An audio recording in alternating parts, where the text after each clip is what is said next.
Dale, dale una, dale una.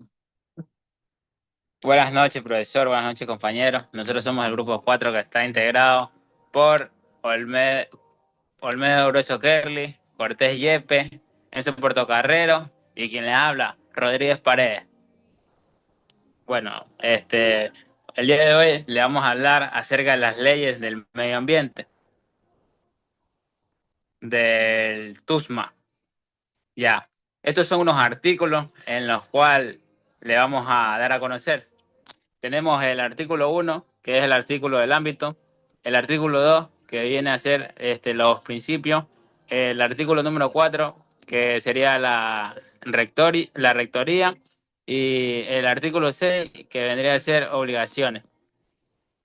Bueno, como, como primer punto, tenemos lo que es las leyes del medio ambiente. Ya, en esta parte de esto es esto vendría a ser el texto unificado del legítimo de la secundaria del Ministerio de Ambiente del Ecuador. Estas son unas normas que nos sirven para proteger el medio ambiente y controlar las actividades que pueden contaminar.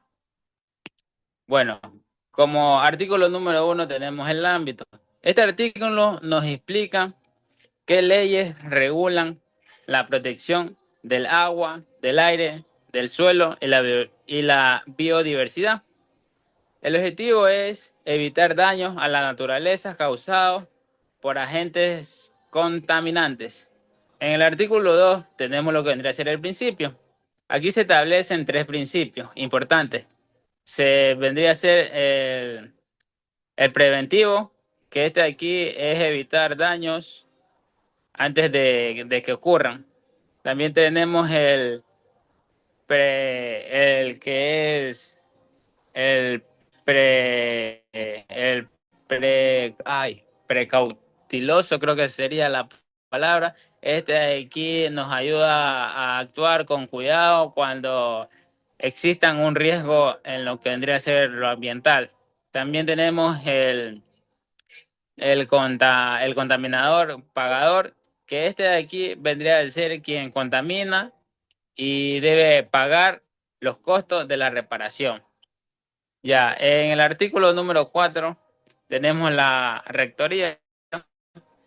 Este artículo indica que el Ministerio de Ambiente es la autoridad principal encargada en controlar y coordinar las políticas ambientales en el país. Y en el artículo número 6, las obligaciones vendrían a ser que todas las obras, proyectos o actividades que pueden afectar al medio ambiente deben ser pasadas por controles y evaluadas ambientalmente con obligatoria. Ya, como conclusión de esta parte es que esto de aquí, Stulma, busca proteger la naturaleza, prevenir la contaminación y hacer responsables a quienes causen los daños al ambiente. Siguiente diapositiva, compañero. Bueno, en esta diapositiva aquí tenemos el proceso charra, de chatarrización de los bienes públicos del Estado. Ahora vamos a hablar acerca de lo que vendría a ser el artículo 1, el reglamento, artículo 2, definición. Bueno, en el artículo 1, este artículo obliga a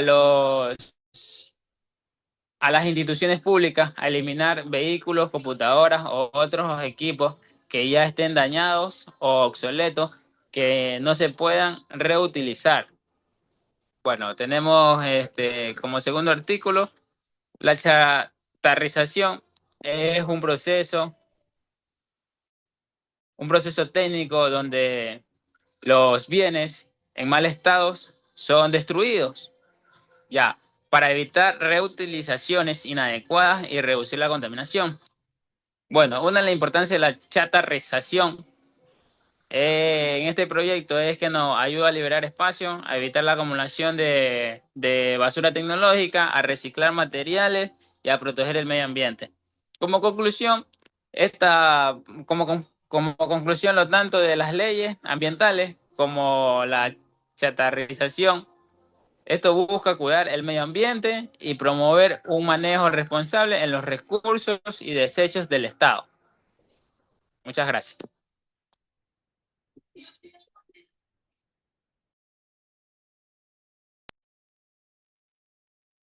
Bueno, profesor, muy buenas. Yo soy Cortés Yepes Anthony y le voy a hablar sobre las actividades que generan desechos peligrosos. Bueno, como ya mencionó mi compañero, estamos hablando de los artículos. Entonces aquí tenemos el artículo 152, que nos cuenta que regula el control y la prevención de la contaminación por desechos peligrosos. Tenemos el artículo 153 que nos dice que se define como desechos peligrosos a todos aquellos elementos sólidos, pastosos, líquidos o gaseosos determinados en los listados oficiales de la autoridad ambiental. Tenemos el artículo 154 que nos dice que dictamina que este reglamento es de cumplimiento obligatorio para toda persona, natural o jurídica, que genere o maneje desechos peligrosos. Tenemos el 155 que nos cuenta que establece el Ministerio del Ambiente como el encargado de emitir las normas técnicas, regular de controles y fomentar la minimización o reciclaje de estos materiales.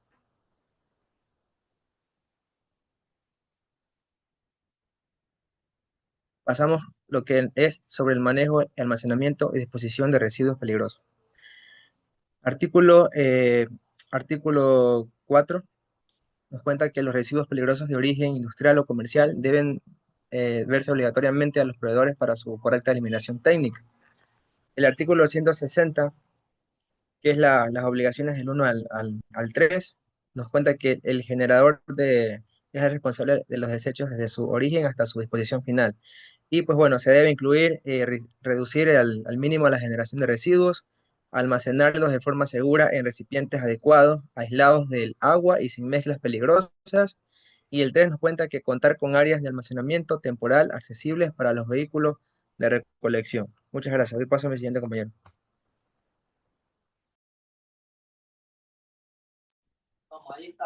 Buenas noches, quien les habla el estudiante Enzo Portocarrero y le voy a hablar sobre lo que es la prohibición de descarga e infiltración de influentes.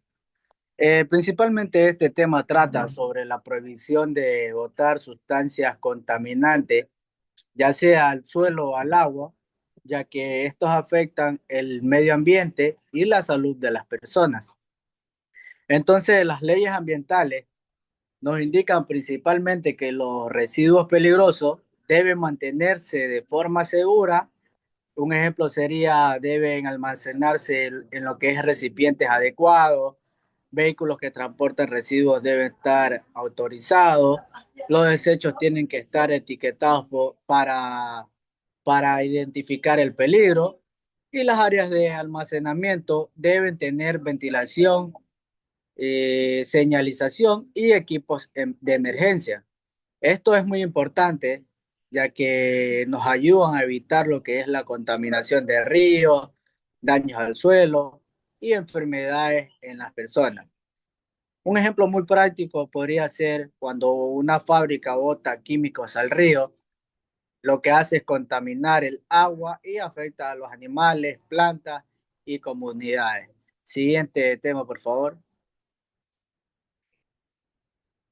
Siguiente diapositiva. Bueno, como siguiente tema tenemos actividades que degradan el suelo. Este tema principalmente habla de actividades humanas que dañan el suelo y reducen su calidad.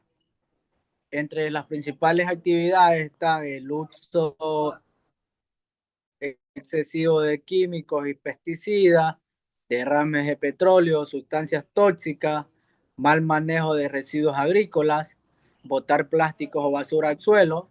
Y este es muy importante porque el suelo es muy importante porque de él obtenemos alimentos, recursos naturales y un sinnúmero de cosas más. Por ejemplo, cuando se usan demasiados pesticidas en la agricultura, el suelo pierde lo que son nutrientes y puede contaminarse. Entonces debemos cuidar lo que es el suelo usando productos de manera responsable y evitando la contaminación.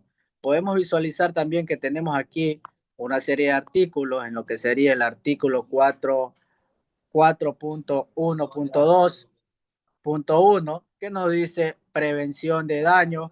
Las empresas públicas o privadas, en lo que es químicas, eléctricas, petroleras, mineras y agrícolas, deben principalmente asegurarse que que sus materias primas, insumos o descargas no causen daños físicos, químicos o biológicos al suelo. Muchas gracias. Le doy paso a mi siguiente compañero. Ya, buenas tardes, profesor. Quien le habla es Julián Grueso y yo voy a explicar lo que son los suelos contaminados. Bueno, en esta diapositiva hablamos sobre los suelos contaminados, que es un problema ambiental muy grave que afecta tanto a la naturaleza como a la salud de las personas. Un suelo contaminado es aquel que ha sido alterado por sustancias peligrosas como químicos, hidrocarburos, desechos tóxicos, combustibles, metales pesados o residuos industriales. Estas sustancias dañan la calidad del suelo y pueden afectar el agua, las plantas, los animales y a los seres humanos. En el primer artículo que aparece es el artículo 4.1.3.1 sobre la obligación de remediar. Este artículo indica que cualquier persona o empresa que cause contaminación en el suelo tiene la obligación de limpiar y reparar el daño ambiental ocasionado. Esto puede suceder por derrames de petróleo, fugas de químicos, abandono de residuos peligrosos o vertidos tóxicos. La remediación significa devolver el suelo a condiciones seguras para evitar riesgos al ambiente y a la población. Este punto es importante porque establece que quien contamina debe hacerse responsable de las consecuencias de sus acciones. Luego tenemos el artículo 4.1.3.2 sobre el control del proceso. Aquí se menciona que la autoridad ambiental será la encargada de supervisar y verificar que el proceso sea de limpieza se realice correctamente. No basta solamente con iniciar la remediación, sino que las autoridades deben controlar que realmente se cumplan los niveles de limpieza exigidos por la ley. Esto garantiza que el problema no quede incompleto y que el suelo pueda recuperarse adecuadamente. Tenemos el artículo 4.1.3.3 relacionado con el criterio técnico de contaminación. Este artículo explica cómo se determina si un suelo está contaminado. Para ello se compara el nivel de contaminación con el llamado valor de fondo, que representa el estado natural del suelo. Si la contaminación supera 3 veces ese valor, se considera una situación grave y se debe intervenir inmediatamente. Además, el proceso de limpieza debe continuar hasta reducir la contaminación a niveles aceptables, específicamente a 1.5 veces el valor de fondo. Esto demuestra que existen parámetros técnicos y científicos para evaluar el daño ambiental. También tenemos el artículo 4.1.3.6 sobre el contenido del informe técnico. Cuando se detecta un suelo contaminado, el responsable debe presentar un informe detallado. Este informe sirve para analizar la situación y proponer soluciones adecuadas. Dentro de este documento se incluyen varios aspectos importantes. Primero, la caracterización, donde se describe la ubicación del lugar afectado, el clima de la zona, el nivel del agua subterránea y la presencia de ríos cercanos. Segundo, el origen. Aquí se identifica la causa de la contaminación. Tercero, el diagnóstico. Consiste en realizar pruebas y análisis directamente en el sitio contaminado. Y cuarto, tenemos el plan donde se presenta una estrategia de mediación y monitoreo. Significa que se debe definir qué métodos se utilizarán para limpiar el suelo y cómo se controlará el lugar a mediano y largo plazo para asegurar que la contaminación no reaparezca. Muchas gracias.